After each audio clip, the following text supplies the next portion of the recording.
Okay, in this example, it says that we have a balloon that starts off at STP. So the balloon that starts off with STP, that actually tells you a lot of information right there. STP means standard temperature and pressure. So the standard temperature is 273.15 Kelvin, okay, or 0 degrees Celsius, 32 degrees Fahrenheit. So that's the standard temperature. The standard pressure in this case, or in all cases, is 100 kilopascals. So anytime you see STP, that's what it means.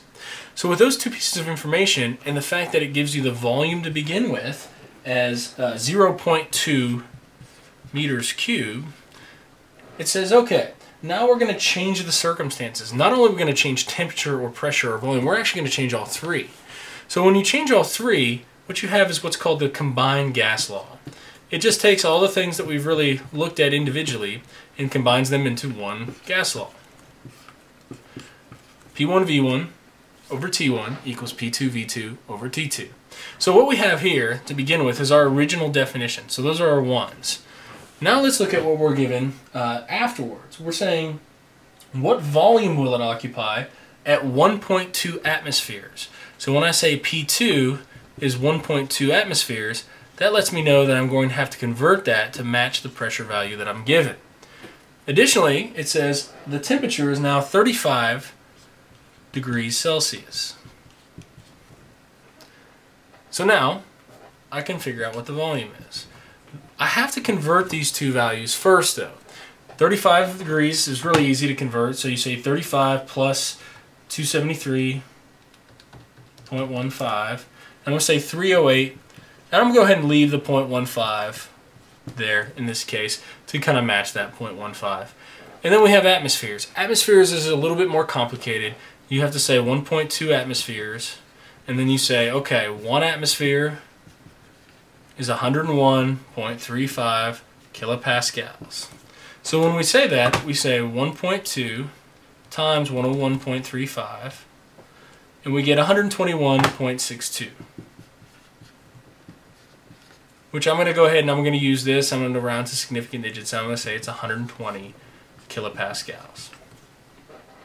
So now we can plug in our information. We have everything that we want except for the second volume. So I'm going to say, okay, P1 is 100. V1 is 0.2.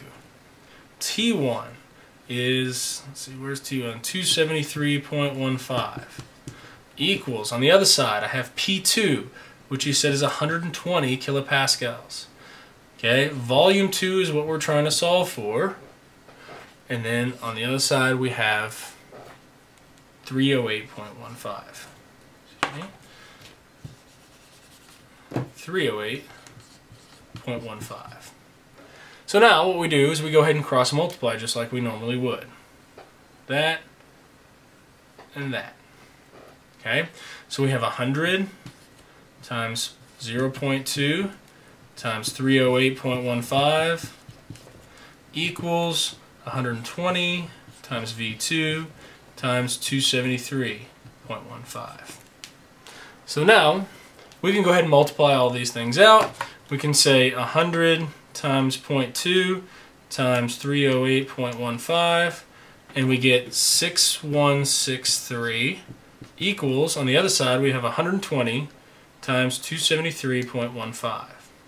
So we have 32778 V2.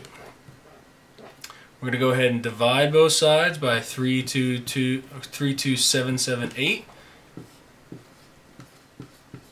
And when we do that, we get 0.189, which is basically pretty close to the same volume that we originally had. This is in meters cubed. So we changed both the temperature and the pressure, and as a result of changing both the temperature and the pressure, we managed to get very, very close to the same volume.